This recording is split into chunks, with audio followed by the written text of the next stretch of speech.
الرحيم درود شريف اللهم صل على محمد وعلى ال محمد كما صليت على ابراهيم وعلى ال ابراهيم انك حميد مجيد اللهم بارك على محمد وعلى ال محمد كما باركت على ابراهيم وعلى ال ابراهيم انك حميد مجيد। প্রিয় বন্ধুরা, আশা করি সবাই ভালো আছেন। আলহামদুলিল্লাহ, আমিও ভালো আছি। আমরা ফৌজদারি কার্যবিধি আইনের 176 ধারা পর্যন্ত আপনাদেরকে পড়িয়েছি এবং 176 ধারা পর্যন্ত কি মূলত ফৌজদারি কার্যবিধি আইনের গুরুত্বপূর্ণ ক্লাস, অর্থাৎ কার্যবিধি আইনের 42 থেকে 176 এই পর্যন্তই মূলত আমাদের পরীক্ষায় প্রশ্ন আসে। তো আজকে আমরা মূলত 177 থেকে সামনের দিকে যাব। এই অংশটুকু বেসিক্যালি এতটা গুরুত্বপূর্ণ না, তারপরে এই অংশটুকু আমাদেরকে একটু পড়তে হবে জাস্ট হালকা ধারণা নেওয়ার জন্য। আমরা একটু 14 অধ্যায়টা রিভিশন দিয়ে সামনের দিকে যাব, অনেকটা সময় পার হয়ে গেছে। বেসিক্যালি 14 অধ্যায় হচ্ছে কার্যবিধি আইনের এই 154 থেকে 176 পর্যন্ত। 154 ধারায় বলতেছে আমলযোগ্য অপরাধের সংবাদ থানায় আসলে ওসি মামলা রেকর্ড করতে বাধ্য। যদি রেকর্ড না করে 166 217 ধারা মোতাবেক ওসি স্যার অপরাধ করছে বলে গণ্য হবে। কার্যবিধি আইনের 155 ধারায় বলতেছে অধর্তব্য অপরাধ তদন্তের পদ্ধতি। 156 ধারায় বলতেছে ধর্তব্য অপরাধ তদন্তের পদ্ধতি। 157 ধারায় বলতেছে ধর্তব্য অপরাধের ক্ষেত্রে যখন সন্দেহ হয় পুলিশ অফিসার তখন তদন্ত করা থেকে বিরত থাকতে পারে।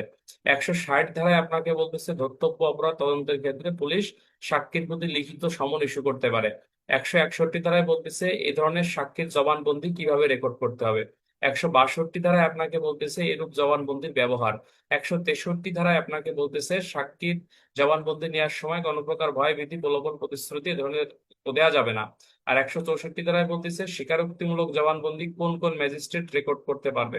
আর 165 ধারায় বলতেছে যে পুলিশ অফিসার অর্থাৎ থানার ওসি থানা এলাকার মধ্যে মামলা সংশ্লিষ্ট দ্রব্য বস্তু বা আলামত উদ্ধার করার জন্য কি করতে পারবে, বিনা পরোয়ানায় বেসিক্যালি আপনার তল্লাশি কার্যক্রম চালাতে পারবে। এই কথাটাই আপনাকে বলতেছে ফৌজদারি ফৌজদারি ফৌজদারি কার্যবিধি আইনের আপনার এই একশো একশো একশো একশো 66 ধারায়। 167 ধারায় বলতেছে পুলিশ হেফাজতে আসামির রিমান্ড। 168 ধারায় আপনাকে বলতেছে পুলিশ তদন্ত করে তদন্তের ফলাফল ওসিকে জানাবে। 169 ধারায় আপনাকে বলতেছে যে তদন্তে যদি সাক্ষ্য প্রমাণ অপর্যাপ্ত হয় সেক্ষেত্রে মুচলেকা এনে ছেড়ে দেবে। আর 171 ধারায় বলতেছে 170 ধারায় বলতেছে পুলিশ অফিসার তদন্ত যদি সাক্ষ্য প্রমাণ পর্যাপ্ত পাওয়া যায় সেক্ষেত্রে আসামিকে হচ্ছে কোর্টে প্রেরণ করবে এবং যদি অপরাধটি জামিনযোগ্য হয় আদালত কিন্তু তাকে জামিনও ছাড়তে পারে। 171 ধারায় বলতেছে যে কোনো সাক্ষীকে পুলিশের সাথে যেতে বাধ্য করা যাবে না। আর 171 ধারায় আপনাকে বলতেছে যে আপনার এই কোনো সাক্ষীকে পুলিশ গ্রেফতারও করতে পারবে না। তবে 171-এর 1 ধারায় যাই বলুক না কেন, 171 ধারায় আর একটা গুরুত্বপূর্ণ কথা বলছে বলছে যে আপনার কোনো সাক্ষীকে আদালতে হাজির করার দায়িত্ব পুলিশ অফিসারের উপরই বর্তাবে।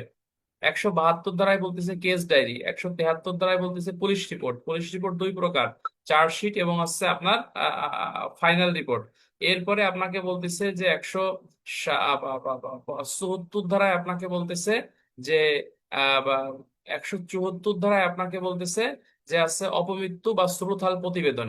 175 ধারায় বলতেছে যে অপমৃত্যু বা শ্রুতাল রিপোর্ট তৈরি করার ক্ষেত্রে হচ্ছে আপনার এই সাক্ষীদেরকে তলব করতে হবে।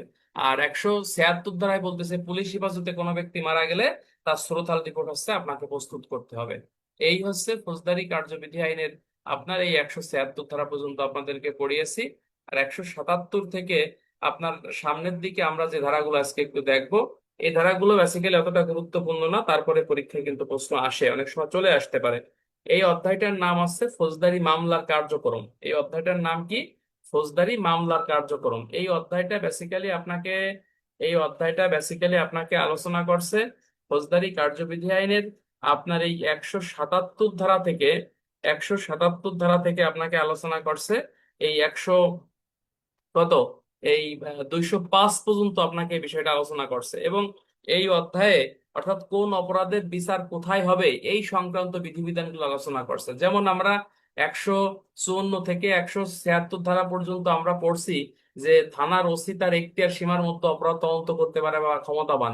ঠিক তেমনি ফৌজদারি কার্যবিধি আইনের এই 177 থেকে আপনার 205 পর্যন্ত বেসিক্যালি আলোচনা করছে কোন অপরাধের বিচার কোথায় হবে বা কোন অপরাধের বিচার কোন আদালত করবে, কোন ম্যাজিস্ট্রেট মহোদয় করবে, এই সংক্রান্ত বিধিবিধান গুলো আপনাকে আলোচনা করছে। যেমন আমরা যদি একটু খেয়াল করে দেখি যে 177 ধারায় বলতেছে যে প্রত্যেকটি অপরাধের বিচার বেসিক্যালি অপরাধটি যে স্থানে সংঘটিত হয়েছে ওই অপরাধের বিচার ওই স্থানীয় আদালতেই হবে। যেমন শ্রীপুরে একটা মারামারি হলে বা মামলা হলে এই মারামারি বা মামলার বিচার কিন্তু আপনার যশোরে যাই হবে না। কথা বুঝতে পারতেছেন?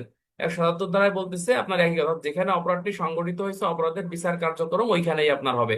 এটা যেমন 156 ধারায় থানার ওসি তার এখতিয়ার সীমার মধ্যে যে কোনো অপরাধ তদন্ত করতে ক্ষমতাবান, ঠিক তেমনি 177 ধারায় একজন এখতিয়ার সম্পন্ন ম্যাজিস্ট্রেট তার এখতিয়ার সীমার মধ্যে যে অপরাধগুলো সংঘটিত হবে এইগুলো তিনি তদন্ত বিচার কার্যক্রম তিনি করবে। এটা হচ্ছে 77 ধারা। 178 ধারায় যেটা বলতেছে যে 178 ধারায় যাই থাকুক না কেন, দায়রা আদালত নির্দেশ দিলে যে কোনো অপরাধের বিচার যে কোনো জায়গায় কিন্তু আপনার হতে পারে। কথা বুঝতে পারতেছেন? কে নির্দেশ দিলে? দায়রা আদালত নির্দেশ দিলে যে কোনো অপরাধের বিচার যে কোনো জায়গায় বেসিক্যালি আপনার হতে পারে। এই কথাটাই আপনাকে বলতেছে ফৌজদারি কার্যবিধি আইনের এই 178 ধারায়। এগুলো পরীক্ষা আসবে না।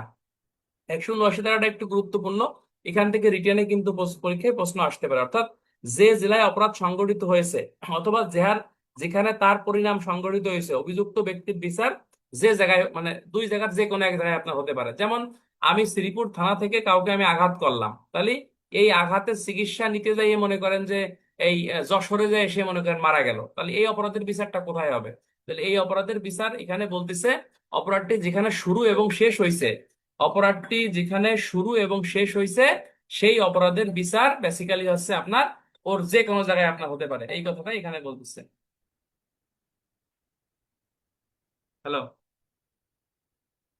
বুঝলাম। বলেন ভাই। না, থানা থেকে মাত্র বাসায় আসছি ভাই। বলেন। না, ডিউটি নাই ভাই, ডিউটি করে আসছি ভাই।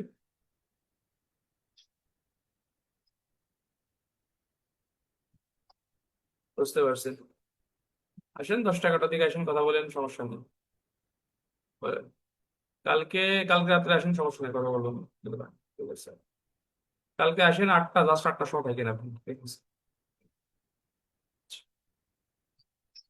আর রাত 8টার দিক থাকেন, সমস্যা নেই। আচ্ছা, আচ্ছা।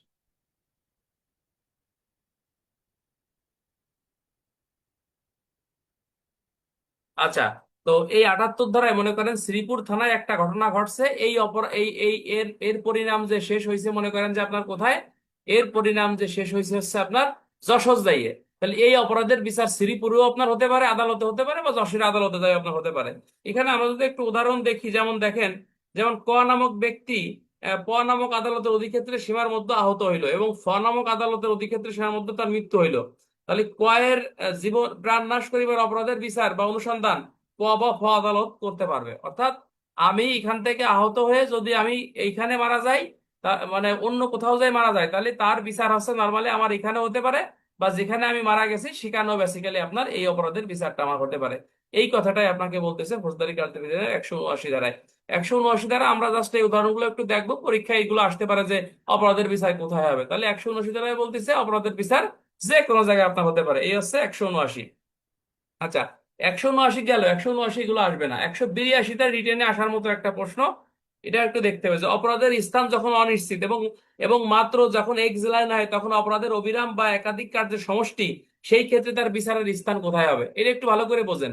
মনে করেন অপরাধটি আপনার এমন ভাবে সংগঠিত হয়েছে যে এক জায়গায় শুরু হয়ে ভিন্ন ভিন্ন জায়গায় অপরাধটা সংগঠিত হয়েছে এবং ভিন্ন ভিন্ন জায়গায় যে এটা শেষ হয়েছে, তাহলে এই অপরাধের বিচারটা বেসিক্যালি হচ্ছে আপনার কোথায় হবে? মনে করেন শ্রীপুর থেকে একটা বাস ঢাকার উদ্দেশ্যে রওনা দিছে, তাহলে শ্রীপুর থেকে কিছু যাত্রী উঠছে, আবার মনে করেন অবদা যাই কিছু যাত্রী মনে করেন তুলছে, এরপরে কি করছে? মনে করেন যে ফরিদপুর যাই যাত্রীদেরকে জিম্মি করে মানে ডাকাতি করছে, কিছু যাত্রীদেরকে গলা কাটিয়ে মনে করেন যে আপনার পদ্মা ব্রিজের ওখানে ফেলাইছে, আবার কিছু যাত্রীদের মারধর করে যাত্রাবাড়ি নিয়ে মানে গাড়ি থেকে নামাই দিছে। তারপরে ডাকাতরা মনে করেন যে গাড়িকে মনে করেন যে গুলিস্তান বা গুলিস্তান রাখিতে মনে করেন পলাই চলে গেছে। তাহলে অপরাধটা সংগঠিত শুরু এবং শেষ কোথায় হয়েছে? শুরু হয়েছে আপনার শ্রীপুর থেকে, আর শেষ হয়েছে যাই অপরাধটা সংগঠিত হয়েছে কোথায় কোথায়? সংগঠিত হয়েছে ফরিদপুর, তারপরে পদ্মা ব্রিজ, যাত্রাবাড়ি, এবং শেষ হয়েছে যাইয়ে মনে করেন যে গুলিস্তানে যাইয়ে। যেমন বাংলা বাই মানে সিরিজ বোমা হামলা হয়েছিল 2004 সালে, বোধ হয় কত সালে জানো, যে একই সময় ভিন্ন ভিন্ন জেলায় কিন্তু অপরাধ সংগঠিত হয়েছিল, অর্থাৎ বোম ফাটাইছিল, জানেন এটা আপনারা, তাই না? তাহলে এই ক্ষেত্রে অপরাধের বিচার কোথায় হবে? তাহলে এখানে বলতেছে যে মামলা সব জায়গায় মামলা নিতে পারবে, তবে সকল মামলা পরিচালনা করার দরকার নাই। এখানে একটা মামলা বাকিগুলো কসমেন্ট করে অর্থাৎ বাদ দিয়ে যে কোনো একটা অপরাধের বিচার কার্যক্রম করলেই এখানে হবে। কথা কি বুঝছেন? অর্থাৎ এই ঘটনার জন্য শ্রীপুরে মামলা হতে পারে, আবার ফরিদপুরে যেহেতু মারছে ফরিদপুরে হতে পারে, পদ্মা থানাও মামলা নিতে পারে, আবার যাত্রাবাড়ি থানাও মামলা নিতে পারে, আবার যদি গুলিস্তান যদি আপনার যদি পল্টন থানার মধ্যে পল্টন থানা মামলা নিতে পারে। তাহলে এখানে বলতেছে একটি অপরাধ ভিন্ন ভিন্ন জায়গায় সংগঠিত হলেও যে কোনো একটা থানায় মামলা নিয়ে আপনার সব জায়গায় মামলা নিতে পারে, সমস্যা নাই, কিন্তু যে কোনো একটা থানায় মামলা নিয়ে বা আমলে নিয়ে ওই অপরাধের বিচার কার্যক্রম আপনার পরিচালনা করা যেতে পারে। এই কথা আপনাকে বলতেছে 182 ধারায়। তো 182 থেকে রিটেনে প্রশ্ন হতে পারে, একেবারে সৃজনশীল প্রশ্ন তুলে দিতে পারে। তা প্রশ্ন তুলে দিলে আশা করি এটা আপনাকে অ্যান্সার করতে হবে, এবং এটা খুবই গুরুত্বপূর্ণ এই ধারাটা। যে ক খ গ নামক ব্যক্তি শ্রীপুর থেকে বাসে উঠলো, ফরিদপুর যে মারামারি করলো, তারপর পদ্মা ইয়ার সামনে যে একজনকে খুন করে ফেলাই দিল, তারপর আছে যাত্রাবাড়িতে কিছু যাত্রী নামাই দিল, এবং পরিত্যক্ত অবস্থায় বাসটি গুলিস্তান রেখে অপরাধীরা পালিয়ে গেল। তাহলে অপরাধের বিচারের স্থান কোথায় হবে? আইনের আলোকে বুঝিয়ে লেখো। এক কথায় উত্তর। কার্যবিধির 182 ধারায় বলতেছে যে সকল জায়গায় আপনার মামলা হতে পারবে, তবে সব জায়গায় বিচার করার দরকার নেই, যে কোনো একটা আদালত অপরাধ আমলে নিয়ে বাকিগুলো বাদ দিয়ে আপনার ওই এই মামলাটা এটা বিচার কার্যক্রম পরিচালনা করতে পারবে। এই হচ্ছে কার্যবিধি আইনের 182। ভ্রমণকালে কৃত অপরাধ। ভ্রমণ, মনে করো তোমার বাড়ি শ্রীপুর, তুমি মনে করো জাফলং যাচ্ছ বা সিলেট যাচ্ছ, তুমি বাসে ভ্রমণ করতেছো, তাহলে এখানে বলতেছে যে ভ্রমণকালে কৃত অপরাধ কি, বেসিক্যালি এটা হচ্ছে আপনার মামলায় যে কোনো থানায় হলে বিচার কি শুধু এক জায়গায় হবে? মামলা যে কোনো থানায় হতে পারে, কিন্তু বিচার যে কোনো এক থানায় হবে, বিচার যে কোনো এক থানায় হবে, ঠিক আছে কিনা? বাকি মামলাগুলো হচ্ছে কসমেন্টের মাধ্যমে বাতিল হয়ে যাবে। একই ঘটনায় যখন ভিন্ন ভিন্ন থানায় মামলা হবে, তখন বাকি মামলাগুলো বাতিল হয়ে যাবে, ঠিক আছে কিনা? ওটা পরিত্যক্ত করবে, আর একটা মামলা আমলে নিয়ে বিচার কার্যক্রম হবে। এটাই হচ্ছে 183। আচ্ছা, 183 দ্বারা গুরুত্বপূর্ণ ভ্রমণকালে কৃত অপরাধ। মনে করো তুমি শ্রীপুর থেকে, মাগুরা জেলা শ্রীপুর থেকে তুমি মনে করো জাফলং যাচ্ছ, এখন এই ভ্রমণের সময় তুমি মনে করো ঢাকা যাই একজনকে খুন করে ফেলাইছো, বা গাড়িতে তক্কাতক্কি করতে যায় বা ঝগড়া করে একজনকে মনে করো থাপ্পড় দিয়ে মনে করো তাকে গুরুতর আঘাত করে ফেলাইছো, দাঁত একটা ফেলাইতেছো। তাহলে তোমার বাড়ি যেখানেই হোক না কেন, তুমি শ্রীপুরের লোক হও আর মনে করো যশোরের লোক হও, সমস্যা নাই। তাহলে তোমার ওই ভ্রমণকালে বাসটা যে স্থানে ছিল, বা গাড়িটা যে স্থানে ছিল, বা লঞ্চটা যে স্থানে ছিল, সেই ক্ষেত্রে ওই ওই স্থানীয় আদালতে ওটার বিচার হবে, এবং বা ওই স্থানীয় আদালতে হচ্ছে ওই অপরাধের মনে করেন যে মামলা রুজু করতে হবে। এটা হচ্ছে ভ্রমণকালে কৃত অপরাধের দায় দায়িত্ব। মনে করো এই এই ওই যে কার্যবিধি আইনে মনে করো যে প্রশ্ন হলো যে তুমি লঞ্চে করে হচ্ছে ইসে যাচ্ছ, কি বলে, লঞ্চে করে মনে করো বরিশাল যাচ্ছ, ভ্রমণ করতে যাচ্ছ। তাহলে ভ্রমণ করে তুমি লঞ্চের ভিতরে মনে করো মারামারি করছো, এখন লঞ্চটা ওই সময় কোথায় ছিল? চাঁদপুরের সীমানায় ছিল। তাহলে ওই ওই লঞ্চটা যে থানার আওতায় আছে ওই মুহূর্তে মারামারির সময়, তখন ওই স্থানীয় থানা কিন্তু ওটা আমলে অপরাধটা আমলে নেবে, এবং ওই স্থানীয় আদালতে হচ্ছে আপনার এই বিচার কার্যক্রম পরিচালনা হবে। এই কথাটাই আপনাকে বলতেছে ফৌজদারি কার্যবিধি আইনের আপনার এই 183 ধারা। একজন বলছে স্যার 182 পার্থক্য কি? সহজ পার্থক্য। 182 ধারায় বলতেছে যে একই অপরাধ ভিন্ন ভিন্ন জায়গায় সংঘটিত হলে যে কোনো এক জায়গায় মানে সব জায়গায় মামলা হতে পারবে, বাট যে কোনো এক জায়গায় অপরাধ আমলে নিয়ে বিচার কার্যক্রম করতে হবে। আর 183 ধারায় বলতেছে যে আপনি ভ্রমণ করতেছেন, যে অপরাধটা ভ্রমণ করার সময় যে জায়গায় সংঘটিত হয়েছে শুধুমাত্র ওই জায়গায় হচ্ছে আপনার মামলা, মানে মামলাটা আপনার করতে হবে, অন্য কোথাও করলে আপনার হবে না। এই কথাটাই আপনাকে বলতেছে 183 ধারায়। কিন্তু ভ্রমণের ক্ষেত্রে ব্যতিক্রম, 183-তে বলতেছে অপরাধটি যেখানে সংঘটিত হয়েছে অপরাধের বিচারটাও কিন্তু সেই ওই একই স্থানে সংঘটিত হবে। এটা 183। আচ্ছা, 184 ধারায় কি বলছে? 184 ধারা গুরুত্বপূর্ণ। অর্থাৎ অনেক সময় মামলা মানে আমলে নিয়ে নিয়ে ঠেলাঠেলি হয়, যে ওটা আমার থানার আন্ডারে, ওটা আমার থানার আন্ডারে না, ওটা তো ওটা অমুক থানার ব্যবস্থা নেই, ঠিক আছে কিনা? হ্যাঁ, অপমৃত্যুর ক্ষেত্রে এরকম ঘটনা বেশিরভাগ ঘটে। তাহলে এখানে বলতেছে যদি এরকম কোনো বিষয় ঘটে থাকে, সেই ক্ষেত্রে হাইকোর্টের নির্দেশনা অনুযায়ী মামলা পরিচালিত হবে। অর্থাৎ বলতেছে যে সরি 185 বলতেছে যে আপনার হাইকোর্ট যে কোনো একটা থানাকে মামলা নেওয়ার কথা বলবে, এবং ওই স্থানীয় আদালতে মামলার কার্যক্রম পরিচালিত হবে। এই কথা আপনাকে বলতেছে 185 ধারায়।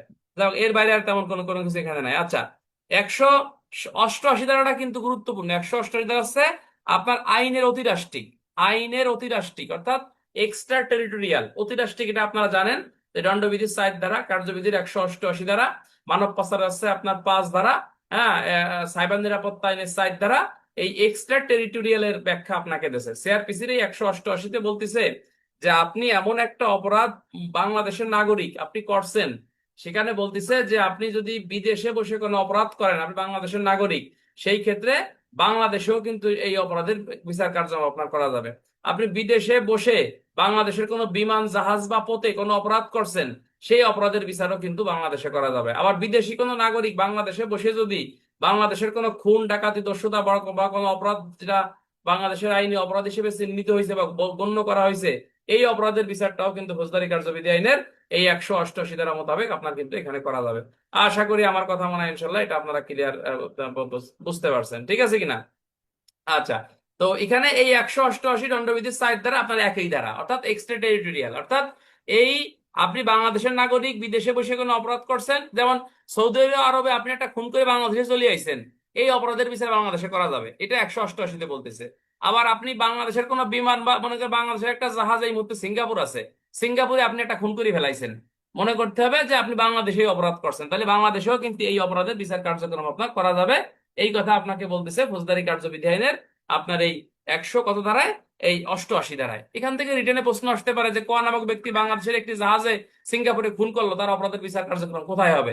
এখন জানা না থাকলে কিন্তু তুমি লিখতে পারবো না, সেক্ষেত্রে লিখতে হবে 188 ধারায়, তাই অপরাধের বিচার এই বাংলাদেশেই সংগঠিত হবে, ঠিক আছে কিনা? তাহলে আমরা এই সব ধারা কোনো গুরুত্বপূর্ণ কিছু নাই, জাস্ট একটু পড়ার দরকার পড়ে রাখবেন, এতটুকুই আর কি। হ্যাঁ, থ্যাংক ইউ সো মাচ। আচ্ছা, আমরা চলে যাবো 190 ধারা। এই ধারাটা কিন্তু একটু গুরুত্ব আছে, অর্থাৎ এখানে আপনাকে বলতেছে যে ম্যাজিস্ট্রেট কর্তৃক অপরাধ আমলে নেওয়া। ওই যে যে আমরা ফৌজদারি কার্যবিধানের 154 ধারা মোতাবেক হলো পুলিশ অপরাধ আমলে নেয়, অর্থাৎ আমলযোগ্য অপরাধের সংবাদ থানায় আসলে মৌখিক বা লিখিত ভাবে এটা আমলে নেওয়া পুলিশের উচিত দায়িত্ব এবং কর্তব্য। যদি আমলে না নেয় বা মামলা রেকর্ড না হয়, দণ্ডবিধির 166 217 ধারা মোতাবেক ওসি অপরাধ করছে বলেই বেসিক্যালি আপনার গণ্য হবে। এই কথাটাই আপনাকে বলতেছে 190 ধারায়। 156 ধারায় আর 190 ধারা হচ্ছে মানে যে সকল অপরাধের সংবাদ মানে কোর্টে যায়। কিছু কিছু লোক আছে না, মনে করেন যে থানায় মামলা অপরাধের সংবাদ নিয়ে আসে না, তাহলে আপনি একটা খুনের সংবাদ বা একটা মারামারি সংবাদ বা দস্যুতা চুরি যাই কর না কেন, এটা আপনি ইচ্ছে করলে থানায় মামলা করতে পারেন, কোর্টেও আপনি মামলা করতে পারেন। বিশেষ করে আপনার পারিবারিক যে মামলাগুলো বা পারিবারিক যে অপরাধগুলো সংগঠিত আমাদের দেশে হয়ে থাকে, এগুলো সিআর মামলা বা কোর্টে মামলা হয়ে থাকে। তো 190 ধারায় এই অপরাধ আমলে গ্রহণ করতে পারে বা 190 ধারায় অপরাধ তদন্তের নির্দেশ দিতে পারে হচ্ছে আপনার ম্যাজিস্ট্রেট মহোদয়। এই কথাটাই আপনাকে বলতেছে ফৌজদারি কার্যবিধানের 190 ধারায় বলতেছে একটা অপরাধ ম্যাজিস্ট্রেট কি কি ভাবে আমলে নিতে পারে, বলতেছে পুলিশ রিপোর্টের মাধ্যমে নিতে পারে, অন্য কোনো ব্যক্তির মানে বাদীর লিখিত অভিযোগ বা মৌখিক অভিযোগের ভিত্তিতেও নিতে পারে। আর একটা বলতেছে যে অন্য কোনো ভাবে যদি আদালত শোনে যে এমন একটা ঘটনা শ্রীপুরে ঘটছে, তাহলে সেভাবেও মানে কিন্তু আপনার ম্যাজিস্ট্রেট মহোদয় কিন্তু বা আদালত কিন্তু অপরাধ আমলে গ্রহণ করতে পারে। রিটেনে প্রশ্ন হতে পারে ওই যে যে একটা প্রশ্ন আছে না, শেয়ার মামলা এবং জেয়ার মামলার পার্থক্য কি? তাহলে শেয়ার মামলা কোর্টে হয় 190 201, আর জেয়ার মামলা হচ্ছে থানায় হয় 154 243, ঠিক আছে কিনা?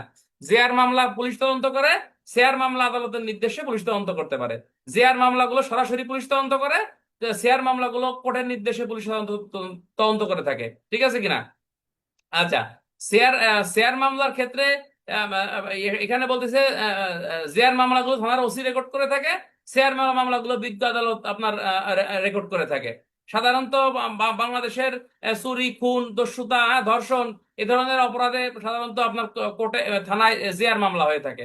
আর শেয়ার মামলা কি? শেয়ার মামলা হচ্ছে পারিবারিক আদালতের মামলা, যৌতুকের মামলা, ভরণ পোষণের মামলা, হ্যাঁ, তারপরে এনআই অ্যাক্টের মামলা, এই সবগুলো হচ্ছে শেয়ার মামলা। তারা কি দেবেন? তারা দেবেন জেয়ার মামলার ক্ষেত্রে 154 243, আর শেয়ার মামলার ক্ষেত্রে 190 201। পারবেন তো আসলে ভাই এগুলো? এছাড়া আর তেমন কোনো কিছু না, একেবারে সহজ বিষয়। লা হাওলা ওয়ালা কুওয়াতা ইল্লা বিল্লাহ এ সাইফুল, কবে কবে জয়েন করতেছো তুমি ভাই? সাইফুল ফেসবুক লাইভে আছে, ফ্রি থাকলে জয়েন করে ফেলাও। আচ্ছা, হ্যাঁ, থ্যাংক ইউ। হ্যাঁ, ধন্যবাদ। যার দরকার আছে আমার নাম্বারে নক দেবেন। তাহলে এই 190 এটা এখানে আমরি তেমন কিছু না, একেবারে সহজ একটা প্রশ্ন যে শেয়ার মামলা এবং জেয়ার মামলার মধ্যে পার্থক্য নিরূপণ করো। এগুলো এগুলো তেমন কিছু আসবে না ভাই, তোমাদের হাতে ধরি পায়ে ধরি পরীক্ষায় যেটা আসবে কার্যবিধির 42 থেকে 176 সিআরপিসির প্রশ্ন যেটা আসবে সেটা হচ্ছে সমন নরেন গ্রেপ্তারি পরোয়ানা তল্লাশি, ঠিক আছে কিনা, যেটা আমার পুলিশের নিত্য নৈমিত্তিক কাজ।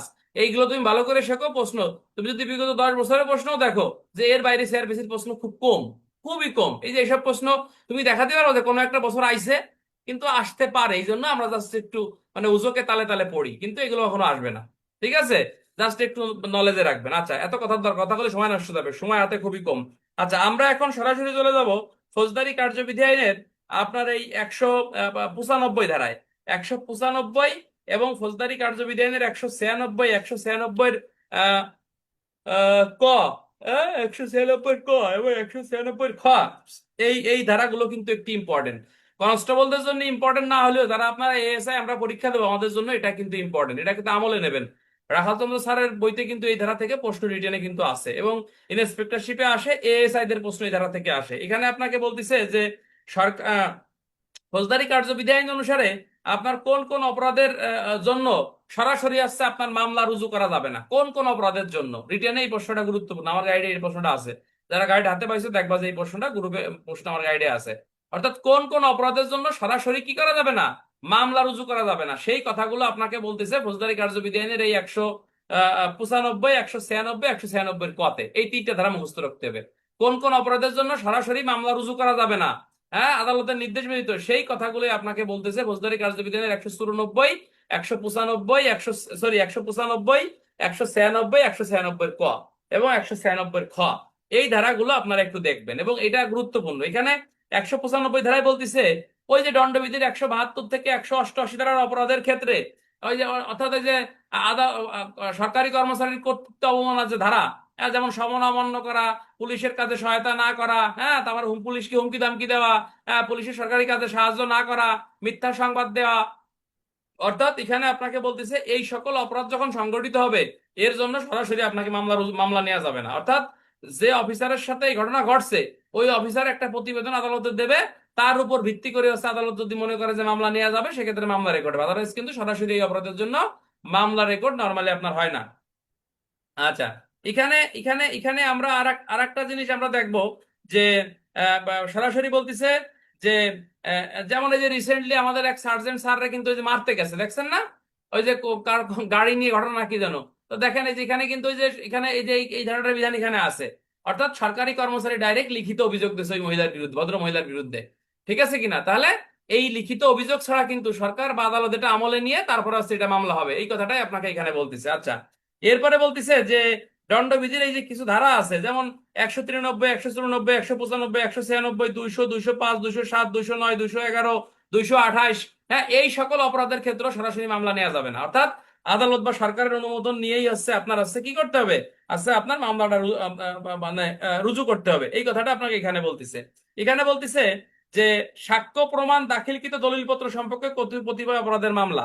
এখানে বলতেছে যে অপরাধটি কোনো আদালতের কার্যক্রমে দাখিল বা সাক্ষ্য প্রমাণে গৃহীত কোনো দলিল সম্পর্কে উক্ত কার্যক্রম পক্ষ সংগঠিত হয়েছে বলে অভিযোগ করা হলে, হ্যাঁ, উক্ত আদালত লিখিত অভিযোগ ব্যতীত, অর্থাৎ দলিল সংশ্লিষ্ট বিষয়ে যদি কোনো অভিযোগ উত্থাপিত হয় যে অমক ওই দলিল উত্থাপন করছে বলে এই ঘটনা ঘটছে, ওই দলিলটি যে ব্যক্তি আদালতে উপস্থাপন করছে ওই আদালতের লিখিত অভিযোগ ব্যতীত কি না যাবে না, মামলা রেকর্ড করা যাবে না। তাহলে তিনটে জিনিস শিখলাম, একটা আছে দণ্ডবিধির 172 থেকে 188 ধারার অপরাধের ক্ষেত্রে সরকারি কর্মচারীর লিখিত অভিযোগ ব্যতীত মামলা রেকর্ড হবে না।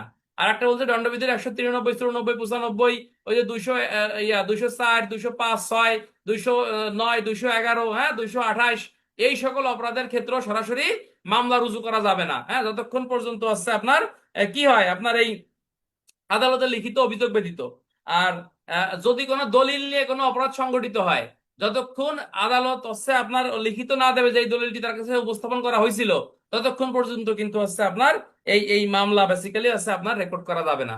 তবে এখানে একটা জিনিস বলতেছে যে এই যে যে দলিল, এই দলিলটা আপনার কোনো রেজিস্ট্রি বা সাব রেজিস্ট্রারকে এখানে বোঝানো হয়নি, এখানে অন্য কোনো সাক্ষ্য প্রমাণের দলিলকে বেসিক্যালি আপনার বোঝানো হয়েছে। এত কঠিন করার দরকার নাই, যে পড়বেন যে ফৌজদারি কার্যবিধি আইন অনুসারে কোন কোন অপরাধের ক্ষেত্রে সরাসরি মামলা রুজু করা যায় না। তাহলে 195 তিনটা পয়েন্ট আপনারা একটু দেখবেন, গুরুত্বপূর্ণ। এটা কনস্টেবলরা এত মাথা ব্যথানোর দরকার নাই, জাস্ট এএসআই যারা পরীক্ষা দেবো আমরা আমাদের জন্য এই ধারাটা খুবই গুরুত্বপূর্ণ। আচ্ছা, 196 ধারায় বলতেছে রাষ্ট্রদ্রোহ অপরাধের দায়ে মামলা, অর্থাৎ রাষ্ট্র রাষ্ট্রের পুলিশ, নতুন পুলিশ হ্যান্ডবুকটা খুবই বাজে করছে, এটা পড়তেও ইচ্ছা করে না কেন, কি সমস্যা? পুলিশ হ্যান্ডবুক, পুলিশ হ্যান্ডবুক তো আমি তো আপনাদের পুলিশ হ্যান্ডবুকই তো পড়াচ্ছি ভাই, কি সমস্যা? আমার সামনে তো যে পুলিশ হ্যান্ডবুক দেখছেন, এটা পুলিশ হ্যান্ডবুক, অবশ্য ভাষ্য, এটা ভাষ্য, ডাইরেক্ট পুলিশ হ্যান্ডবুক না। যাও গাড়ি কথা কথা বলে সময় নষ্ট হবে। এ রাজীব কেমন আছে আমার ব্যাটসম্যান? রাজীব অনলাইনে আছে, দেখছো রাজীব গুলা। এই যে মনে করো আমি যে আপনাদেরকে পড়াই ক্লাসে, একটা কথা অনেকদিন আগেও বলছি, আমি যে আপনাদের যে পড়াই, এই যে অনলাইনে আপনাদের সাথে যে মাস্টারি করি, এর সম্পূর্ণ অবদান হচ্ছে আমার ব্যাটসম্যান এই যে রাজীব। ও 2022 সালে বোধহয় হলো 9 নম্বর হলো না 20 নম্বর জন হলো, ওর অবদান এবং হচ্ছে আমার ব্যাটসম্যান শফিকুল। দুইজনই আমার গোপালগঞ্জ জেলায় চাকরি করছে এবং একজন করতেছে অলরেডি। ওদের রিকোয়েস্টে আমি অনলাইনে মোট পড়ানো শুরু করলাম আর কি, ঠিক আছে কিনা। কয়জন স্টুডেন্ট জানেন? মাত্র 9 জন। হ্যাঁ আলহামদুলিল্লাহ, তাই না? এই রাজীব এখন অনলাইনে আছে, এই যে ক্লাসে আছে। যাও, রাজীব ভালো ছেলে, আমার বন্ধু। হ্যাঁ ধন্যবাদ। রাজীবও খুব ভালো স্টুডেন্ট, মেধাবী স্টুডেন্ট, 9 নম্বর হয়েছিল বোধহয় আমাদের ক্লাসে। ইরা 9 নম্বর না 20 নম্বর জন হলো বোধহয়। যাক, আমি মতো খেয়াল নাই। তাহলে আশা করি এটা আপনার এখন এই যে রাষ্ট্রদ্রোহ, তো রাষ্ট্রদ্রোহ অপরাধের জন্য কিন্তু সরাসরি আপনি মামলা রেকর্ড করতে পারবেন না। অর্থাৎ রাষ্ট্রদ্রোহের অপরাধ যখন থানায় আসবে, এটাকে আপনাকে জিডি করতে হবে। একটা প্রতিবেদনের আদালতকে বেসিক্যালি আপনাকে অবগত করতে হবে। আদালত এক্ষেত্রে স্বরাষ্ট্র মন্ত্রণালয়ের অনুমোদন নেবে, আদালত অনুমোদন দেবে। তারপরে হচ্ছে সেক্ষেত্রে ধর্তব্য অপরাধের ন্যায় আপনি তদন্ত করতে পারবেন। তবে কোনো অপরাধীকে বিনা পরোয়ানায় গ্রেফতার করতে পারবেন না। যদি অপরাধ প্রমাণিত হয়, ওই অপরাধীর বিরুদ্ধে আদালতে আপনাকে প্রসিকিউশন দাখিল করতে হবে, বা অপরাধের বিধান অনুযায়ী আদালতে একটা প্রতিবেদন আপনাকে দিতে হবে। এই হচ্ছে রাষ্ট্রদ্রোহ অপরাধের তদন্ত পদ্ধতি বা প্রক্রিয়া। এখানে যে বিষয়টা সরাসরি মনে রাখবেন যে রাষ্ট্রদ্রোহ অপরাধের জন্য আদালতের লিখিত অনুমোদন ব্যতীত আপনি কি করতে পারবেন না? মামলা রেকর্ড করতে পারবেন না। এই কথাটাই আপনাকে বলতেছে ফৌজদারি কার্যবিধানের 196 ধারায়। আবার এই যে 196 ক, অপরাধমূলক ষড়যন্ত্র দায় মামলা, অর্থাৎ অপরাধমূলক ষড়যন্ত্রের জন্য সরাসরি কি করা যাবে না, আপনাকে বলতেছে যে আপনি মামলা রেকর্ড করতে পারবেন না। অপরাধমূলক ষড়যন্ত্রের জন্য বলা হচ্ছে যে আপনি মামলা রেকর্ড করতে পারবেন না সরাসরি। এই কথাই আপনাকে বলতেছে 196 কতে। আচ্ছা, আর একটা বিষয় আপনাকে বলতেছে, ওই যে 196 খ, যেটা আপনাদেরকে বললাম, যে ওই যে রাষ্ট্রদ্রোহ অপরাধের ক্ষেত্রে প্রাথমিক আপনাকে একটা ইনকোয়ারি করাতে হবে। সরকার বা স্বরাষ্ট্র মন্ত্রণালয়ের অনুমোদন নিয়ে আপনাকে এই কার্যক্রমগুলো করতে হবে। তাহলে আমরা এখানে রিটেনে যে প্রশ্নটা পালাম বন্ধুরা, যে ফৌজদারি কার্যবিধি আইন অনুসারে কোন কোন অপরাধের জন্য সরাসরি মামলা রুজু করা যায় না, এটা কিন্তু একটা ব্যতিক্রম প্রশ্ন। এবং তোমরা যদি কনস্টেবলদের মাথা ব্যথার কিছু না, এটা এএসআই বা এএসআই থেকে এসআই দের জন্য খুবই গুরুত্বপূর্ণ। এবং ইন্সপেক্টরশিপে অনেকবার এই প্রশ্নটা আসছে, ঠিক আছে কিনা। হ্যাঁ, এটা এটা খুবই গুরুত্বপূর্ণ। এবং এই রাষ্ট্রদ্রোহ অপরাধের কোন মামলা এটা বেসিক্যালি সবাই তদন্ত করতে পারবে না, এসআইরা কিন্তু পারবে না, এএসআইও পারবে না, এসআই পারবে না। এটা হচ্ছে ইন্সপেক্টর পদমর্যাদার নিম্নে নহে এমন পুলিশ অফিসার ব্যতীত কিন্তু এই অপরাধ তদন্ত কার্যক্রম কিন্তু করা যাবে না। এটা মনে রাখবেন, এটা মনে রাখবেন। এটা খুবই গুরুত্বপূর্ণ। শাহরিয়ার মাহমুদ, দরকার নেই।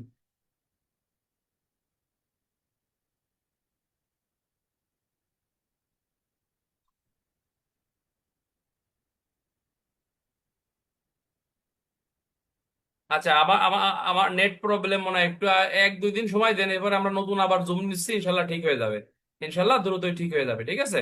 আচ্ছা, তো এই এই বিষয়টা মনে 197 ধারাটা কিন্তু, 197 ধারা হচ্ছে আমাদের সরকারি কর্মচারী, 197 ধারা হচ্ছে আমাদের সরকারি কর্মচারীরা ডিফেন্স।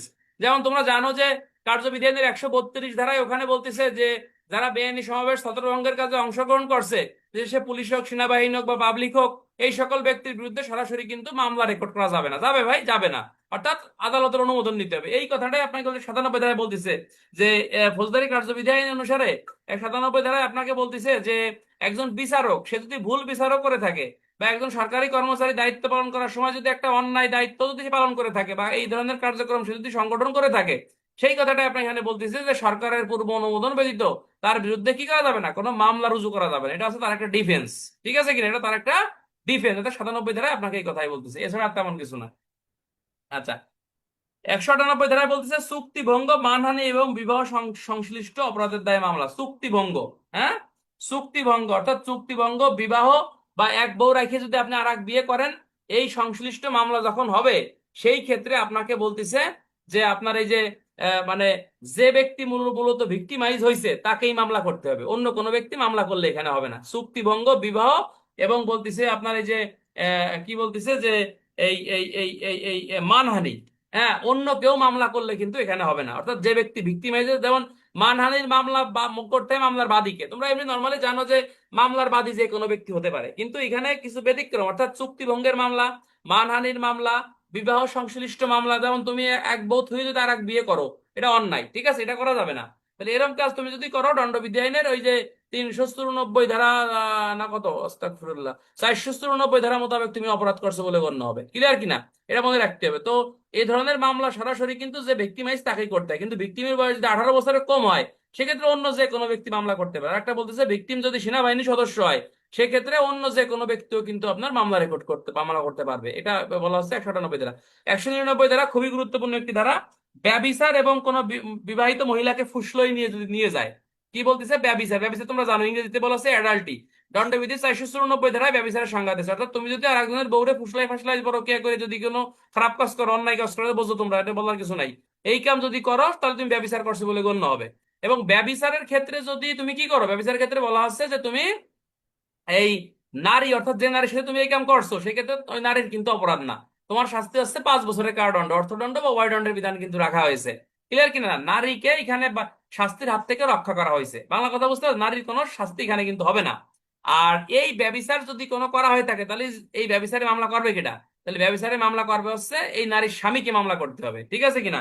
এবং কোন নারীকে যদি ফুসলাই নিয়ে বিয়ে করো, ফুসলাই নিয়ে প্রলোভন দেখা যে যে ভাবি আপনার জামাই তো ছোট চাকরি করে, আমি তো বড় চাকরি করে, আমার দ্বারা আসেন, বা আমি আপনার বিয়ে করি, এর ফুসলাই ফাসলাই যদি বিয়ে করেন, তাহলে এই ধরনের অপরাধ সংগঠিত হলে এই 498 ধারা মোতাবেক আপনি দণ্ডবিধিতে অভিযুক্ত হবেন। ঠিক আছে কিনা? এবং এই ক্ষেত্রে মামলা করবে কিনা? মামলা করবে ওই ভাবি, কিন্তু মামলা করবে হচ্ছে ভাবির স্বামী। এখন কথা হচ্ছে, ভাবির স্বামী যদি আপনার কি হয়, সেনাবাহিনীর সদস্য হয়, এবং সেনাবাহিনীর ইউনিট কমান্ডার যদি প্রত্যয়ন দেয় যে আমার সৈনিক ছুটি পাবে না, তাহলেই ওই ভাবির স্বামী মামলা না করেও কিন্তু অন্য যে কোনো আইনানুগ অভিভাবক বা তার মা, শাশুড়ি মাশুড়ি যারা আছে, তারাও কিন্তু মামলা করতে পারবে। এই কথাটাই আপনাকে বলতেছে এই 498 ধারায়, 198 ধারায়। ক্লিয়ার? ঠিক আছে কিনা? 498 ধারার দণ্ডবিধির শাস্তির মামলা করতে গেলে কার্যবিধির 198 ধারার 99 ধারার বিধান প্রতিপালন হবে। এটাই আপনাকে বলতেছে এই 199 ধারায়। বুঝে, সহজ সহজ কথা এখানে। তো বন্ধুরা, এখানে 195 থেকে 199 এই ধারাগুলো কিন্তু গুরুত্ব আছে। গুরুত্ব আমি কোন কনস্টেবলদের জন্য গুরুত্ব না, যারা এএসআই থেকে এসআই দেবেন এদের জন্য একটু বেশি বেশি গুরুত্বপূর্ণ। এখান থেকে প্রশ্ন আসতে পারে। যাও গেল। আমরা এখন সরাসরি চলে যাব ফৌজদারি কার্যবিধি আইনের 201 ধারা।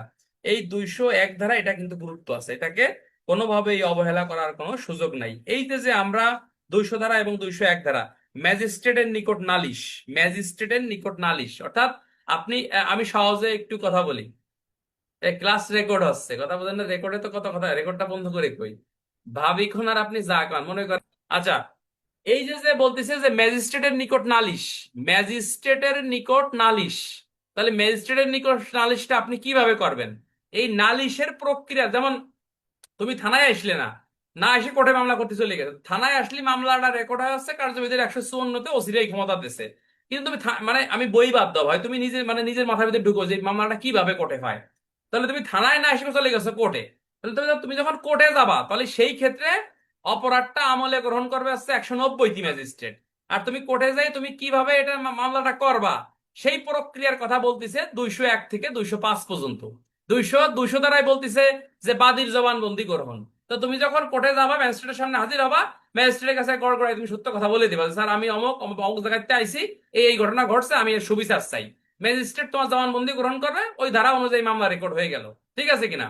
200, এটা হচ্ছে 200 দ্বারায় আপনাকে, 201 ধারায় আপনাকে বলতেছে যে তুমি মনে করো শ্রীপুরের লোক, তুমি মনে করো যে অপরাধের সংবাদ নিয়ে গেছো, যশোরে নিয়ে গেছো, তাহলে যদি মনে করে যে তুমি শ্রীপুরের লোক, ঘটনা ঘটছে শ্রীপুরে, আইসো তুমি যশোরে মানে বলতি যে এই ঘটনা আমার সাথে ঘটছে, তাহলে ওই যশোরের ম্যাজিস্ট্রেট বলতিছে যে ভাই এটা তো আমার এখতিয়ারে না, আপনি অন্য মাগুরার এখতিয়ার আদালতে যান। এটা আপনাকে বলতেছে বেসিক্যালি, আপনার এই 201-এ বলতেছে যে যদি তার এখতিয়ার সীমার মধ্যে না থাকে, সেক্ষেত্রে সে অন্য আদালতে বা লিখিতভাবে সে গ্রহণও করতে পারে, ওই লিখিত অভিযোগ সহকারে তাকে ওই আদালতে বেসিক্যালি আসছে আপনার পাঠাই দেবে। যেমন পিআরবি 248, যেটা আপনাকে বলছে, এটা আপনারা জানেন যে আহ, যখন আপনার একটা ইস্তা এই এই এই এই মানে সীমার মধ্যে, এই সীমার মধ্যে যখন অপরাধটি আপনার সংগঠিত হচ্ছে, আপনার হবে না অন্য এলাকায়, যেমন মনে করেন মাগুরা সদরের একটা অপরাধ মনে করেন আমার এলাকায় মনে করেন শ্রীপুরে আইছে, তাহলে এখানে বলতেছে যে আমরা এটা বিনয়ের সাথে তাকে মাগুরা সদরে যাওয়ার জন্য বলবো। ঠিক আছে কিনা? প্রয়োজনে ডিটি অফিসার মাগুরা মাগুরা সদর থানা অবগত করে দেবে। তো এই কথাটাই 201-এ বলতেছে যে আপনি এক জায়গার লোক, অপরাধের ম্যাজিস্ট্রেটের কাছে অন্য অন্য এলাকার ম্যাজিস্ট্রেটের কাছে আপনি সংবাদ নিয়ে গেছেন, ম্যাজিস্ট্রেট লিখিতভাবে এটা গ্রহণ করতে পারে, বা না করেও আপনাকে ওই ম্যাজিস্ট্রেটের কাছে আপনাকে পাঠিয়ে দেবে যে ভাই আপনি এটা আমার কাছে কাজ না, আপনি আমার ম্যাজিস্ট্রেটের কাছে যান। এই কথা আপনাকে এখানে বলতেছে। এবং এই 202 আপনাকে বলছে পরোয়ানা দান স্থগিত করেন, অর্থাৎ যখন আপনার একটা মামলা রেকর্ড হয়ে যাবে, শেয়ার মামলা বা নালিশ রেকর্ড হবে, তখন ওই সাক্ষীদেরকে আদালতে হাজির হওয়ার জন্য আপনার কি করতে পারে? পরোয়ানা দান করতে পারে, বা পরোয়ানা আপনার স্থগিত করতে পারে। ঠিক আছে কিনা? সব মামলা সিরিবুজ যায়, তাই না? শ্রীপুরতে আমি চাকরি করি, বুঝলেন না, এই জন্য শ্রীপুরি কথা বললে বোঝাতে সুবিধা হয়। আচ্ছা। আচ্ছা, 202 বলতিছে যে তুমি যে এই যে 200 দ্বারা 201 যে নালিশটা তুমি করলা, তাহলে তোমার এই নালিশটা যদি ম্যাজিস্ট্রেট প্রাথমিক যাচাই বাছাই মনে হচ্ছে বানোয়াট বা মিথ্যা, তোমার এই নালিশ কিন্তু খারিজ করে দিতে পারে। অর্থাৎ ম্যাজিস্ট্রেট যদি মনে হয় যে ভাওতাবাজি যেমন আমরা আগে তো এত বুঝতাম না, থানায় চাকরি করে বুঝি, এই কিছু কিছু অভিযোগ থানায় ডিউটি অফিসে থাকলে না আসে, মানে একেবারে বানোয়াট ভাওতাবাজি অভিযোগ, ঠিক আছে কিনা, ভাওতাবাজি অভিযোগ যেটা আপনি কথা শুনলেই বুঝতে পারবেন, তাহলে ম্যাজিস্ট্রেটের ওই ক্ষমতা দেয়া আছে 203-এ। বলতেছে ম্যাজিস্ট্রেট ইচ্ছা করলে আপনি যে এই এই এই বিষয়টা ইয়া করছেন, কি বলে ওটা, এই মানে এই কমপ্লেনটা দিয়েছেন, এটা ডাইরেক্ট আছে খারিজ করে দেবে, যে এটা এর আসলে কোনো ভিত্তি নাই, এই কথাটাই আপনাকে বলতেছে। আপনার এই 203-এ এগুলো দরকার নাই। 203, 204, 200 বলছে পরোয়ানা দেয়া। পরোয়ানা দেয়া মানে কি, মানে তুমি যে একটা শেয়ার মামলা করলা, অথবা আমরা যে প্রসিকিউশন আদালতে দাখিল করি, এক্ষেত্রে মামলার বাদী বা সাক্ষীকে আদালতে হাজির হওয়ার জন্য বিজ্ঞ আদালত পরোয়ানা ইস্যু করতে পারে। অর্থাৎ কি করতে পারে, সমন দেবে, বা সমনের পরিবর্তে আপনার।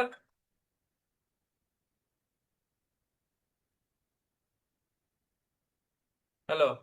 হ্যাঁ, আছি, ক্লাসে আছি, বলেন।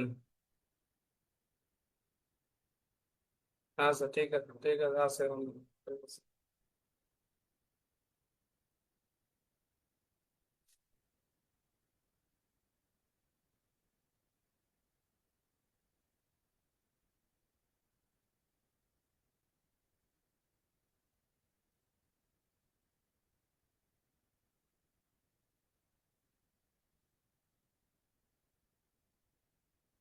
সরি, হ্যাঁ।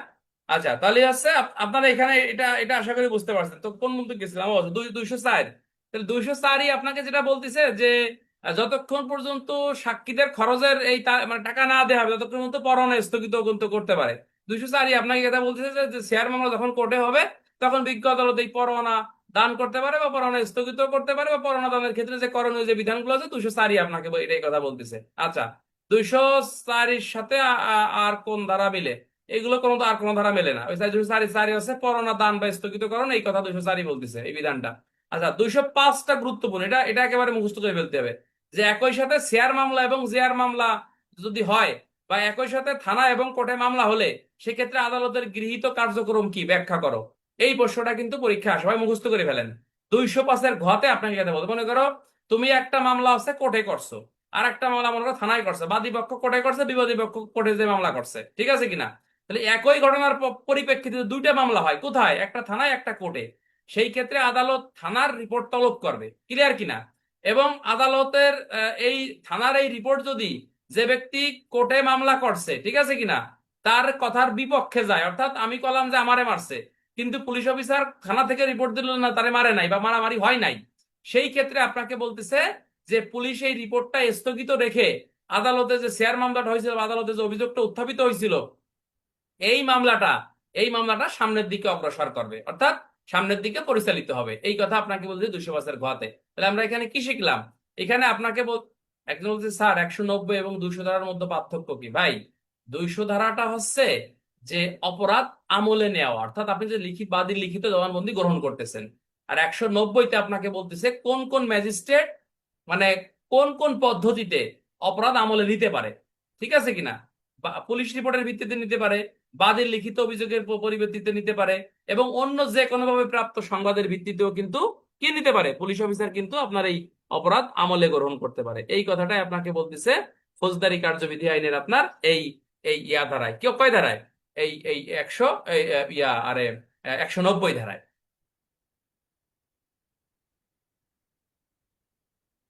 একজন বলছে 205টা একটু বলে, 201, 201 কি আমি তো বললাম ভাই।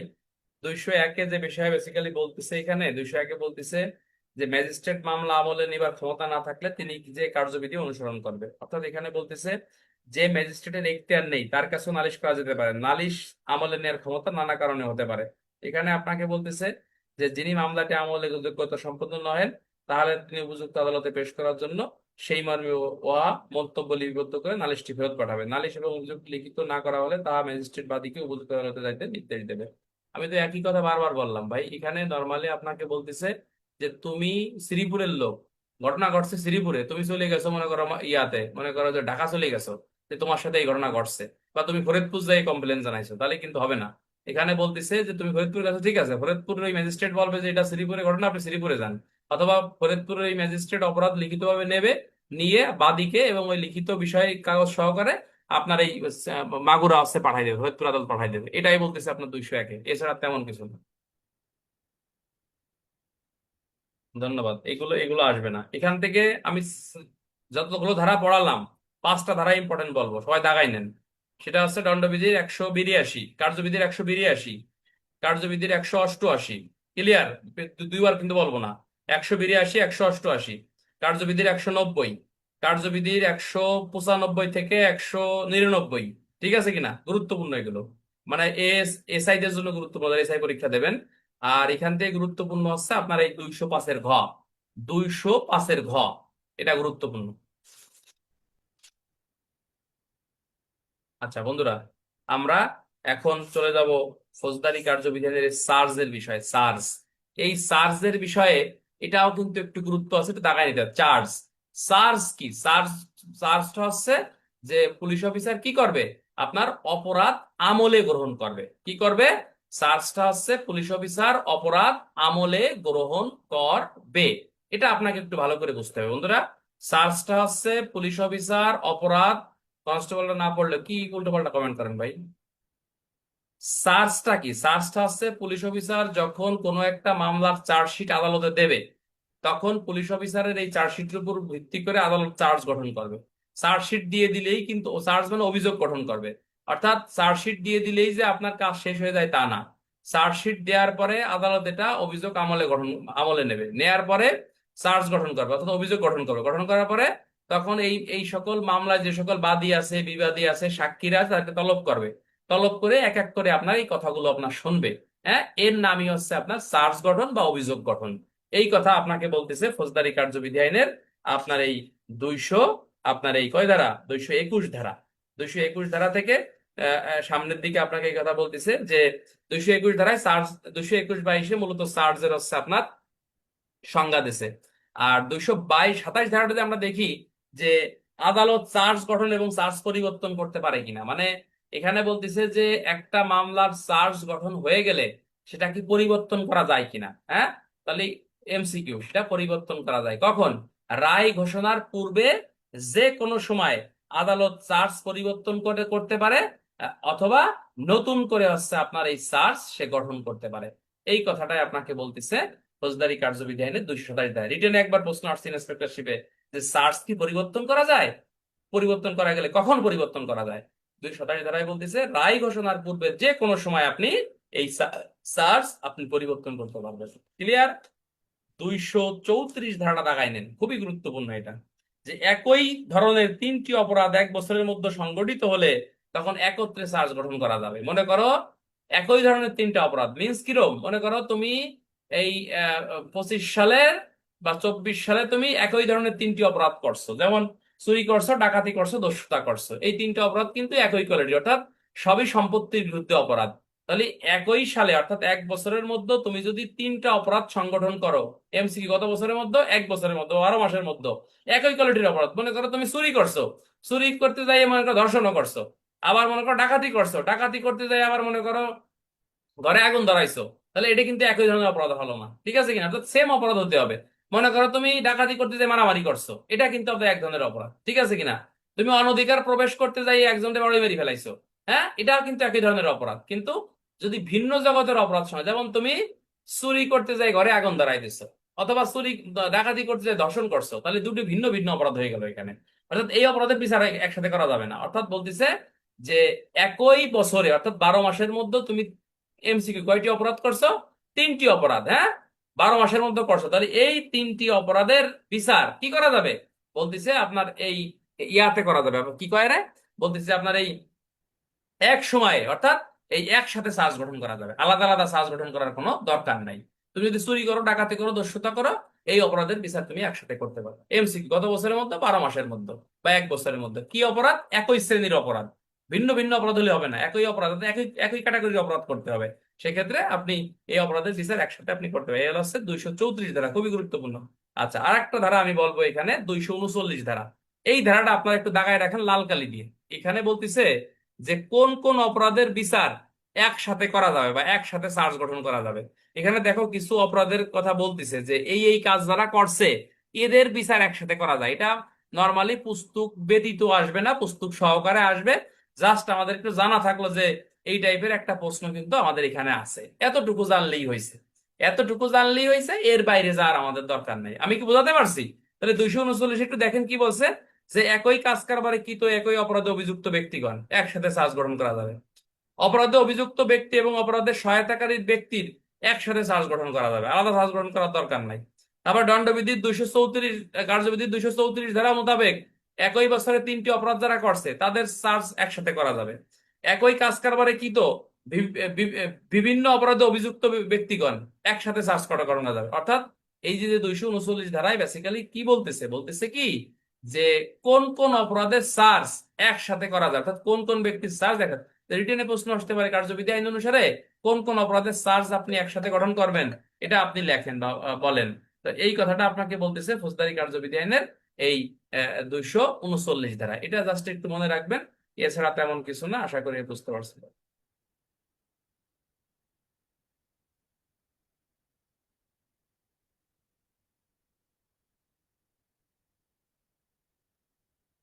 আচ্ছা, 239, আমরা এখন সরাসরি চলে যাব ফৌজদারি কার্যবিধি আইনের। এই একটু খেয়াল করবেন যে 243 ধারা, এই ধারাটায় আপনাকে বলতেছে অভিযোগের সত্যতা স্বীকারের ভিত্তিতে দণ্ড। মানে আপনাকে বলতেছে যে আপনি কি খুন করছেন কিনা। তাহলে আপনি যদি বলেন যে আমি খুন করছি বা আমি চুরি করছি, তাহলে সরাসরি এই অভিযোগের সত্যতা যদি আপনি স্বীকার হয় বা অভিযোগের সত্যতা পাওয়া যায়, আদালত কিন্তু ইচ্ছা করলে আপনার দণ্ড দিয়ে দিতে পারে। এই কথা আপনাকে বলতে 243 ধারায় এগুলো আসবে না। ঠিক আছে। আমরা 247 ফরিয়াদি অনুপস্থিতি এগুলো তো নালিশ প্রত্যাহার। আচ্ছা, শেয়ার মামলা প্রত্যাহার 248 মনে রাখবেন। শেয়ার মামলা প্রত্যাহার আছে 248, আর জেয়ার মামলা প্রত্যাহার 494। বলছে মামলা প্রত্যাহারের পদ্ধতি লেখো, ঠিক আছে কিনা। ওই যে একটা প্রশ্ন আছে না যে মামলা প্রত্যাহারের পদ্ধতি লেখো, এটা আছে শেয়ার মামলা প্রত্যাহার ফৌজদারি কার্যবিধি আইনের। ফোন দেয় এনরা।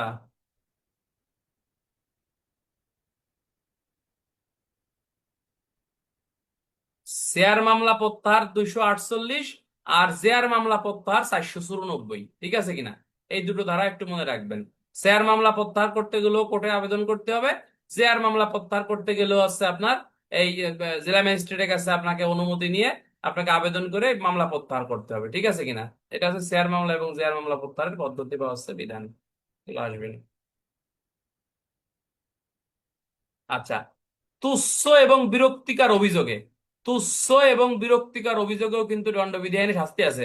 মানে তুমি ইচ্ছা করলেই যে কোর্টে মামলা করবা, ছোটখাটো বিষয়ে তুমি মামলা করে ফেলবা, এটা কিন্তু করা যাবে না। অর্থাৎ বলতেছে ছোটখাটো বিষয়ে তুমি যদি তুচ্ছ অভিযোগ দাও, যেমন সমন অমান্য করলে দণ্ডবিধির 174 অপরাধ, আবার কার্যবিধির 485 কতেও কিন্তু শাস্তি আছে। সমন অমান্য করলে আদালত শাস্তি দিতে পারে, 250 টাকা জরিমানা করতে পারে।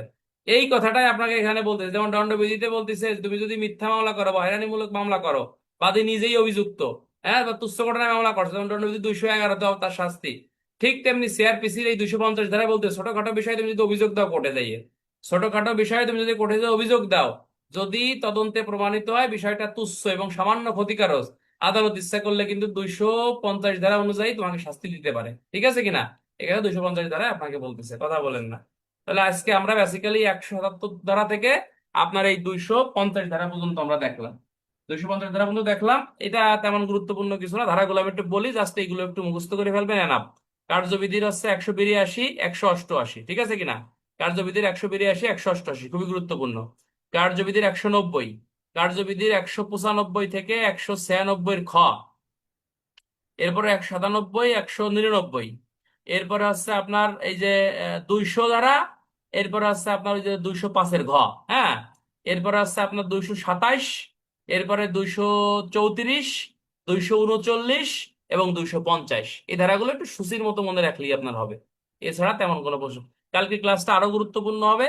সবাইকে মানে আমি রিকোয়েস্ট করবো যে কালকে ক্লাসে অবশ্যই সবাই থাকবেন সন্ধ্যা 6টা 45-এ। কালকে আমার ডিউটি আছে, সন্ধ্যা 6টা 45-এ থাকবেন। তারপরের দিন আমার রাত 8:30 হবে, ঠিক আছে ইনশাল্লাহ। সন্ধ্যা 6টা 45 ক্লাস থাকবেন। এবং যদি আমি সকালে উঠি, বা সকালে আমি তো নিজে ইনশাল্লাহ পড়বো, ইনশাল্লাহ আশা করি উঠবো, আমি সকালেও ক্লাস নাও, তবে এখন পিআরবি ক্লাসটা নেবো। পিআরবি ক্লাস এখন হবে, কথা বলেন না। এখন আমরা পিআরবি ক্লাস নেব, পিআরবি পুলিশ রেগুলেশন।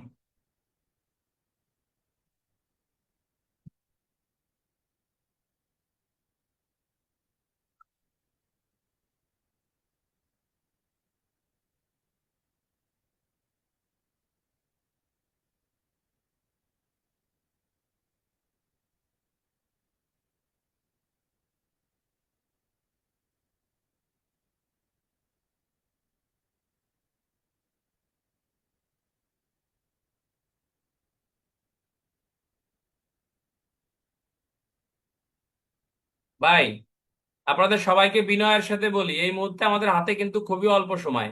নিজ দায়িত্বে মানে এখনো কিন্তু অল্প সময়, তাও দেখবেন যে আপনার আরো 4 মাস সময় আছে, লিখে রাখেন 4 মাসের আগে, 3.5 মাসের আগে হয়তো পরীক্ষা হবে না ইনশাল্লাহ। মানে পরীক্ষা লাস্ট টাইমেই হবে, যদিও আগে সূচি দেয়, ঠিক আছে, এটা স্যারদের সবসময় ভাবে চাই, যেমন গত বছর জুন মাসের যায়, বছর হয়তো আগে হতে পারে, এটা স্যাররা ভালো জানে, আমি তো ভালো বলতে পারবো না।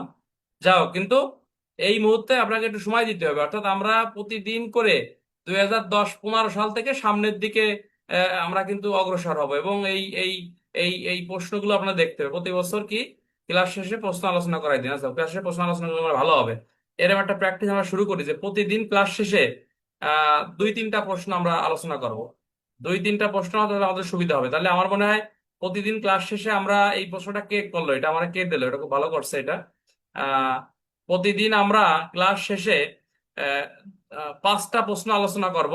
সেটা আছে রাখাল চন্দ্র স্যারের বই থেকে, এবং আমার বইতেও আমরা আলোচনা আমারটাতে পরে করব। রাখাল চন্দ্র স্যারের প্রতিদিন 5টা, আজকে আমরা আজকের থেকে করবো, জান কথা দিলাম, আজকে রেগুলার সিস্টেমটা রেগুলার চলবে।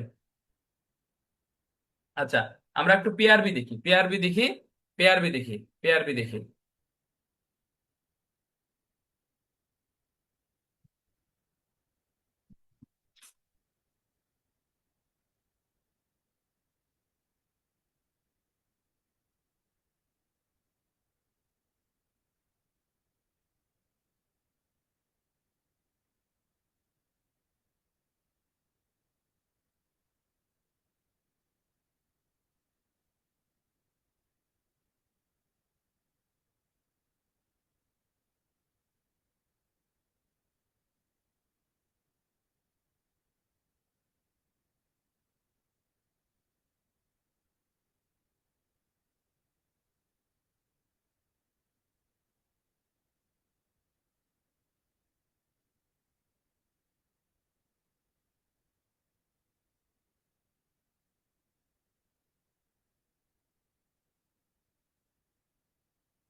আচ্ছা, আমরা অল্প অল্প কয়েকটা পেয়ারবি দেখি, অল্প কয়েকটা পেয়ারবি দেখি, আল্লাহ ভরসা।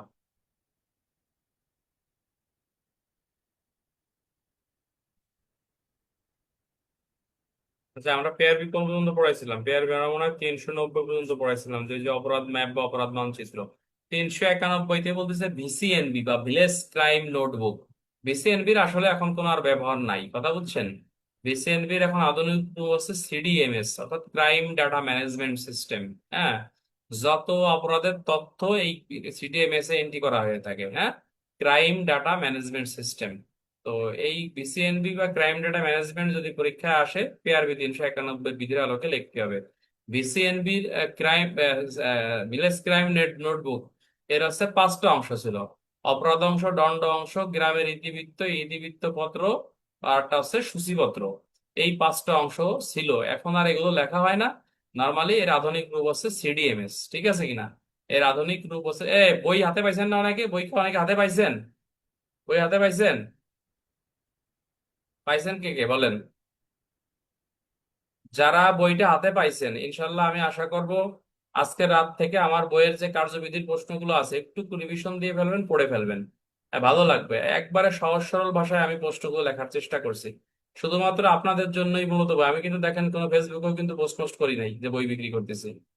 তো এটা না করলেও পারতাম, শুধু আমি চিন্তা করি যে একটা বই মানে এটা ফটোকপি করতে বা প্রিন্ট দিতে, পিডিএফ করতে 2,000-2,500 টাকা লাগবে। আমি নিজের খরচ করে আপনাদেরকে সহজ ভাবে দিয়ে দেওয়ার চেষ্টা করছি, সুতরাং এটা কাজে লাগাবেন। আর একটা বই কিনে যদি আপনি একটা ধারা শেখেন বা একটা প্রশ্ন শেখেন, মনে করবেন যে 500 টাকায় দিয়ে ওই ধারাটা আপনি কিনে নেছেন। বই কিনলে কখনো লস হয় না। আপনি যদি আমার বইটা কিনে যদি একটা প্রশ্ন বই থেকে শেখেন, তাহলে মনে করবেন যে ওইটাই, ওই একটা বই একটা প্রশ্ন শেখার জন্য বইটা কিনছেন আপনি। ঠিক আছে ইনশাল্লাহ। এবং বাজারের অন্যান্য বই থেকে আশা করি চমৎকার এবং ব্যতিক্রম বইটা। ধন্যবাদ সবাইকে। হ্যাঁ, পরবর্তী পরবর্তী পরবর্তী বিষয়ে আমরা চলে যাব। যেমন এখানে 391-তে এই ভিসিএনবি তে আলোচনা করছে, এবং ভিসিএনবি নর্মালি পিআরবি 391 বিধি অনুযায়ী হচ্ছে আপনার থানায় রেকর্ড করা হয় বা সংরক্ষণ করা হয়ে থাকে। এই ভিসিএনবির সাথে পিআরবি 393, 394, হ্যাঁ, 395, হ্যাঁ, এই বিষয়গুলো বলছে। তো এখানে বিসিএনবি ভিলেজ ক্রাইম নোটবুকের এত গুরুত্বপূর্ণ কিছু নাই। নর্মালি টিকা আসে যে ভিলেজ ক্রাইম নোটবুক কি বা ভিসিএনবি কি, তখন আপনাকে ওই ওই ওই বিষয়টা একটু লিখতে হবে যে ভিসিএনবি বা ভিলেজ ক্রাইম নোটবুক হচ্ছে আপনার এই সিডিএমএস হচ্ছে এর আধুনিক রূপ। ঠিক আছে কিনা? Crime data management system. পূর্বে থানা ফাঁড়িগুলোতে ভিসিএনবি সংরক্ষণ করা হলেও বর্তমানে এটা করা হয় না, সিডিএমএস এর মাধ্যমে সকল তথ্যপত্রগুলো আপনার সংরক্ষণ করা হয়ে থাকে। হ্যাঁ, তাই এর গুরুত্ব বা প্রয়োজনীয়তা অপরিসীম। এই এতটুকু, এছাড়া আর তেমন কিছু না। যেগুলো পড়াচ্ছে এগুলো একটু দেখবেন। পিআরবি, হ্যাঁ, পিআরবি, পিআরবি হচ্ছে আপনার এই 396 বিধিটা একটু দেখবেন, ঠিক আছে কিনা? পিআর দাগী আসামিদের সম্পর্কে থানার প্রেরিত তথ্য। হ্যাঁ, দাগী আসামি যারা আছে, দাগী আসামি যারা আছে, দাগী আসামি যারা আছে, ভালো করে বোঝেন। দাগী আসামি যারা আছে তাদের একটা তথ্য আপনাকে থানায় রাখতে হবে। এটা এমনি গুরুত্বপূর্ণ। ওই যে পিআরবি 381-তে পড়াইছিলাম যে সন্দিগ্ধ ব্যক্তিদের নামের তালিকা থানায় রেজিস্টার রাখতে হবে। তো যারা দাগি, দাগি কারা? দাগি হচ্ছে যারা একবার জেল খাটছে, এরাই দাগি। তাহলে এই ধরনের ব্যক্তিদের নামের তালিকা থানায় সংরক্ষণ করতে হবে। পিআরবি 395। 396 দেখেন, 396-তে বলতেছে যে দণ্ড তালিকা এবং অন্য তালিকা প্রেরণ, অর্থাৎ থানা এলাকায় সবসময় যারা দণ্ড হয়েছে এই তালিকাগুলো থানায় সংরক্ষণ করতে হবে। এবং যদি কোনো ব্যক্তি গ্রামে পরিবার সহ 5 বছর বসবাস করে, তবে সে ব্যক্তি উক্ত গ্রামের অধিবাসী বলে গণ্য হবে। এটা গুরুত্বপূর্ণ একটা এমসিকিউ। মানে একজন ব্যক্তি যদি একটা গ্রামে তার পরিবার সহ 5 বছরের বেশি বসবাস করে, তাহলে ওই ব্যক্তি ওই স্থানের বাসিন্দা বা অধিবাসী হিসেবেই গণ্য হবে। এটা কিন্তু গুরুত্বপূর্ণ একটা তথ্য, নোট রাখো। খুবই গুরুত্বপূর্ণ একটা এমসিকিউ। কত বছর বসবাস করলে? বলা হচ্ছে যে আহ, বলা হচ্ছে যে আপনার এই এই 5 বছর, 5 বছরের বেশি যদি কেউ বসবাস করে একটা এলাকায়, সেই ব্যক্তি কি বলা হচ্ছে যে আপনার ওই ওই স্থানে ইয়া করছে, আরে কি কয়, মানে সে ওই আরে অধিবাসী হিসেবে গণ্য হবে। এই হলো 297। 397 পিআর স্লিপ প্রেরিত পাওয়ার পর করণীয় কি? পিআর স্লিপ 397, 398 দুটো ধারা কিন্তু গুরুত্ব আছে। এই দুটো ধারা অনেক গুরুত্ব আছে, এটাকে একটু আমলে নেন। 397 ধারা আপনার পিআর স্লিপ। পিআর, পিআর মানে কি? পিআর মানে আছে পুলিশ রেজিস্টার্ড, অর্থাৎ আসন্ন সপ্তাহে যাদেরকে মুক্তি দেওয়া হবে বা ছেড়ে দেওয়া হবে, হ্যাঁ, এদের নামের তালিকা যখন থানা মানে থানাতে আসে, সেই ক্ষেত্রে এই এই যে পিআর অর্থাৎ পুলিশ রেজিস্টার্ড কেস, এটাই মূলত হচ্ছে পিআর। এবং এখানে এটা থানায় আসলে পুলিশের কাজ কি, এটা পিআরবি 397 বলতেছে জিডিতে নোট দেবে, উদ্যান কর্তৃপক্ষকে জানাবে, এবং এবং বলতেছে যে আপনার এই যাকে পিআর করা হবে অর্থাৎ তাকে ছেড়ে দেওয়া হবে, সে কি থানা এলাকায় বসবাস করবে কিনা, বা তার সম্পর্কে এসপি কোনো ব্যবস্থা নেবে কিনা, এটা হচ্ছে এসপি মহোদয়কে থানার ওসি মহোদয় বেসিক্যালি আপনাকে অবগত করবে। এটা হচ্ছে পিআর বা মুক্তি নোটিশ পাওয়ার পর করণীয়। পিআরবি 397 গত 22 সালে বোধহয় এই প্রশ্নটা আসছিল আনকমন। পিআরবি 397-তে এই কথাই বলছে। 398টা দেখি। দণ্ড রেজিস্টার হতে নাম অবলুপ্তি, অর্থাৎ প্রশ্ন আসতে পারে যে কখন দণ্ড রেজিস্টার থেকে আসামির নাম কর্তন করা হয়, লেখো। কখন দণ্ড রেজিস্টার থেকে আসামির নাম কর্তন করা হয়, লেখো। এটা গুরুত্বপূর্ণ, এটা মনে রাখবেন যে মৃত্যুবরণ করছে এবং বয়স 60 বছর হয়ে গেছে, মনে রাখবেন। অর্থাৎ একজন ব্যক্তি মরে গেছে, তার নাম কাটতে হবে। আর একটা বলতেছে যার বয়স 60 বছর হয়েছে কিন্তু বাইসি আছে, তার নামও দণ্ড রেজিস্টার থেকে নাম কাটিয়ে দেওয়া যাবে। এরপরে বলতেছে যে গত 10 বছরে সে কোনো অপরাধ করেনি, গত 10 বছরে সে কোনো অপরাধ করেনি, তার নাম এই রেজিস্টার থেকে কাটিয়ে দেওয়া যাবে। আর একটা বলতেছে যে যার বয়স 50 বছর হয়েছে কিন্তু গত 20 বছরে সে কোনো অপরাধ করেনি, তাহলে তার নামও দণ্ড রেজিস্টার থেকে আপনার কাটিয়ে দেওয়া যাবে। বা সন্দেহ করা হয়নি, পুলিশ সুপারের নির্দেশ মোতাবেক এই রেজিস্টার থেকে তার নাম কর্তন হয়ে যাবে। এবং বলতেছে প্রত্যেক বছর শেষে সকল থানার কর্মকর্তা অর্থাৎ ওসি উক্ত বছরের অপসারিত হয়েছে এমন নামের তালিকা কোর্ট অফিসারের নিকট পাঠাবেন, এবং তিনি সূচিপত্র এবং অপরাধ রেজিস্টারের প্রয়োজনীয় সংশোধন এবং গৃহীত তালিকা পুলিশ সুপারের নিকট প্রেরণ করে। অর্থাৎ যাদের নাম ওসি কাটিয়ে দিয়েছে, হ্যাঁ, তাদের একটা তালিকা কোর্ট ইন্সপেক্টরের কাছে পাঠাতে হবে। কে পাঠাবে? থানার ওসি আপনার পাঠাবে। এবং অপরাধ রেজিস্টার এবং সূচিপত্র যথাযথ সংশোধন হয়েছে এই মর্মে নিশ্চিত হওয়ার পর পুলিশ সুপার তার অফিসে উক্ত তালিকা নথিভুক্ত করবে। এবং পিআর করা হয়েছে এরূপ ব্যক্তিদের সম্পর্কে বিবি ভরম নং 84-তে আঙ্গুলাঙ্গ সংস্থাকে অবহিত করতে হবে।